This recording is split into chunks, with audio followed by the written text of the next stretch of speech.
Hi, everybody, and welcome to the show. I'm your host, Jack Canfield, and my guest today is a remarkable man, Dr. Tim Reynolds, MD. He's a former Green Beret. He's an ER doctor, a successful entrepreneur, and a world traveler, having visited 65 countries on 7 continents. And Tim has a new book and an accompanying workbook that goes with it entitled Living Every Minute, How to Create a Spectacular Life. Welcome to the show, Tim. Thank you so much for having me. Really appreciate it. Well, I'm glad to have you here. First, let me say, I love your book. It's full of hard-earned wisdom and practical techniques and strategies, literally for living a spectacular life, as you put it, and you certainly have lived one.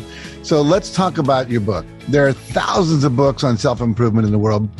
What makes your book different than all the other books written about self-improvement? Yeah, so I think, I didn't want to just write one more book. I think if you look out, the confusion that everybody has right now is with the internet and social media, there are so much information, which is very little knowledge and very little wisdom. And the internet would have you believe that you have to be an expert at everything and you have to know 1,000 things about 1,000 things. And I think it's overwhelming for people and they get confused. And so as I started teaching, I started realizing, if we can condense, you don't have to know everything. To have a successful, spectacular life, you have to be an expert at about 6 things, as Jim Rohn would have said. And but you do have to be an expert at those 6 things, and you have to know those things. You can't have somebody else do them for you.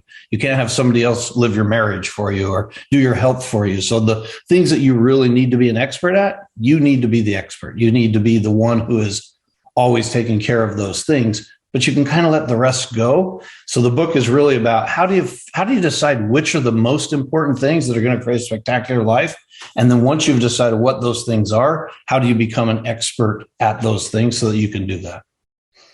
Well, I'm curious, in your life, what have been some of those for you?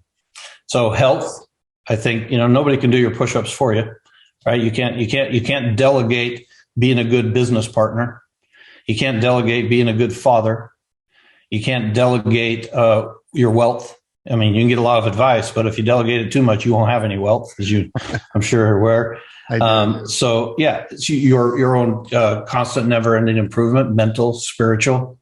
So those are the pillars that we focus on in the book. Those are we call them the 7 pillars or 6 pillars plus a bonus pillar. Those are the pillars that you really need to become an expert at. And if you're an expert at your health and your wealth and your relationships, then everything else starts to fall in place. Well, a lot of people are having their lives not falling in place right now. The pandemic has certainly created a lot of issues for people and the economy that came with that and so on and so forth. So what you're teaching in your book, which, as I said, I love, is especially relevant for what's going on, I think, right now. Would you agree with that? Yeah, we've had the feedback that we've had has been incredible because I think we have a generation or multiple generations that are kind of redefining what success are. For so long, people have been in this industrial and then information time. And now people are even defining what it means to go to work. I mean, people are working from home and people are starting their own thing and going back to more entrepreneurial and it's starting to change. But I also think people are confused about, well, now if I'm in charge of my own time, what does that mean? What do I do with that time? What exactly is that? Because I used to know I'd go in, I'd clock out, leave my brain at the clock and pick my brain up. And that's all changing. And so freedom comes with some costs and people are confused about now, how do I create a spectacular life? And what's that going to look like? I think that most people still live the zombie life, what I call the zombie life. Every day is Tuesday. You wake up in the morning, you wake up late, you hurry, drink your coffee, you run to work, you clock in, you leave your brain, you clock out, you go have a few beers when you get home and you go to bed. Instead of what we're trying to teach is every day is kind of like a sculpture. And you got this clay sculpture and you're molding this clay every day. And at the end of the day, the sculpture you traded a day for that sculpture. Fast forward 77 years, 28,050 days later, and you've got quite a collection of sculptures, which creates one huge sculpture you call your life, which is the legacy you leave. And I think if people can think about their life like that, we only get one. As far as I know, this is not a dress rehearsal. We just get this one time. And we're trying to move people and switch people from the urgent things that happen right now to what is important and what is really, how do you create that life so that the things you do, the activities you do every day fit into what your big overall plan is. And that plan will change over time. I understand. Mine's changed. I'm sure yours has changed. But that's part of the beauty of the process.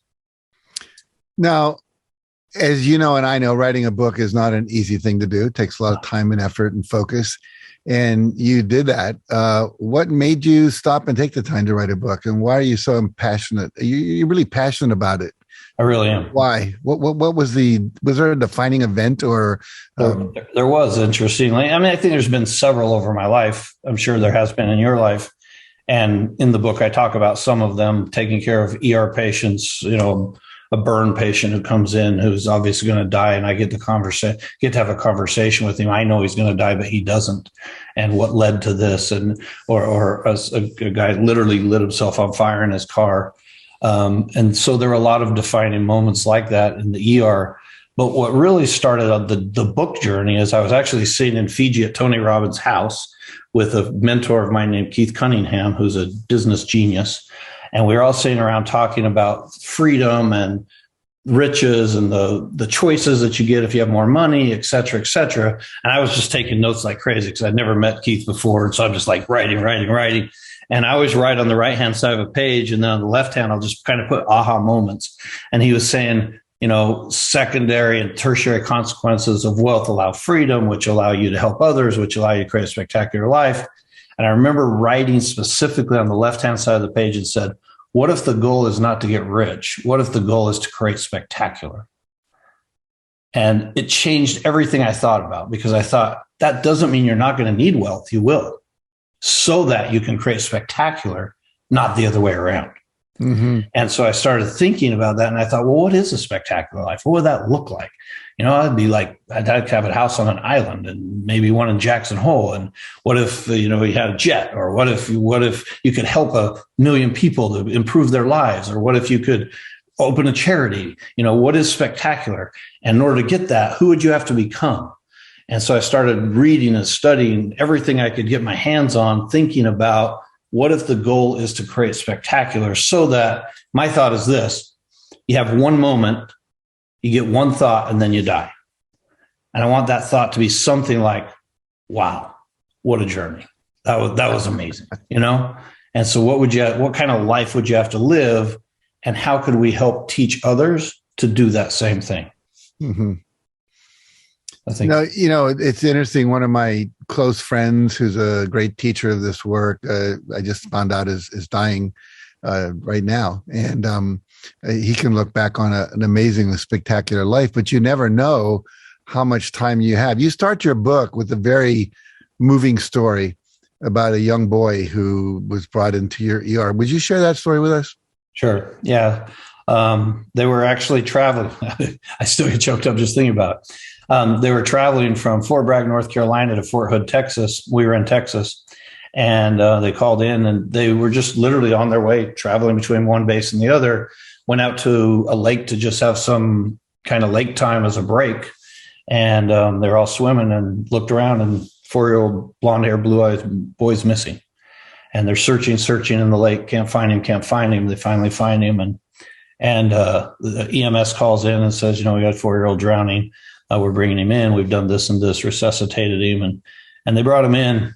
And at the time, I happened to have a 4-year-old blue-eyed, blonde haired kid of my own. And so did my partner, who was also there.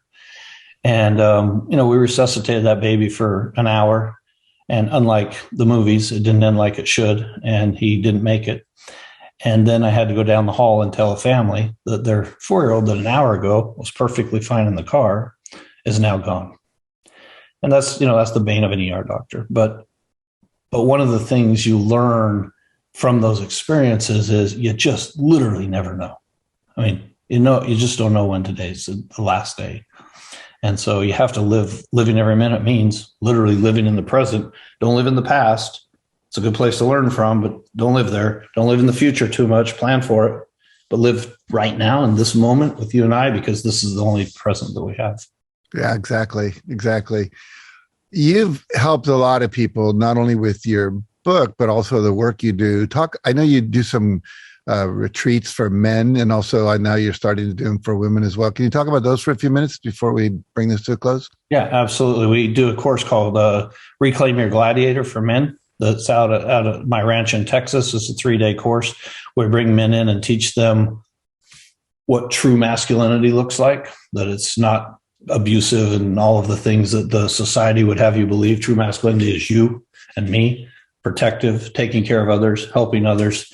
And it's got a physical component to it because men need a good physical component. So we do a little, stuff we brought from Special Forces and some stuff from Tony and some stuff from teaching.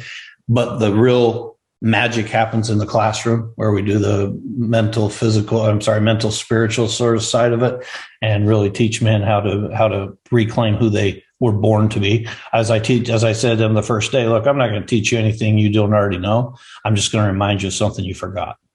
Ah, I like that. You forgot who you were, and I'm going to remind you who you were.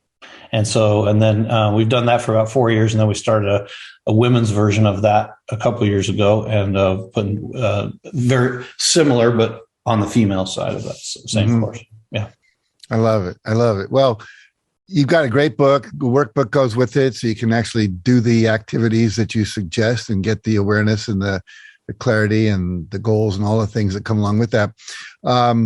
If people want to know more about you, your work, the books, I assume they can get them on Amazon.com. But yeah. Tell me about how they reach you if they want to work with you. Yep, livingeveryminute.com is our website.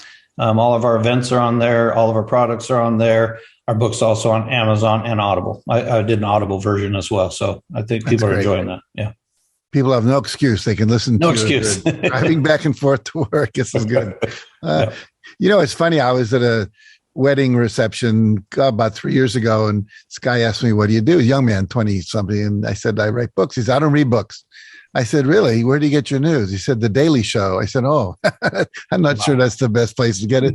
But nevertheless, he listens, to audio. So it's good that you've got that available. I think no, as he said, no excuse for anyone to take advantage of this. Anyway, thanks for joining us, Tim. I appreciate you, the work you're doing. I wish you all the best. Absolutely. Thank you for having me. Thanks, Jack. My pleasure. And thanks to all of you for watching today. I really recommend getting a copy of his book and his workbook. It's really, really valuable, practical work to help you live and create a spectacular life every single day for yourself and for your family, for your company, where you work, your colleagues, your friends, and ultimately for the world. So thanks for watching, and tune in again next week. I'll have another guest who's a thought leader, a trainer, a speaker, a coach who can help you live a healthier, happier, more fulfilling life. Until then, take good care of yourself.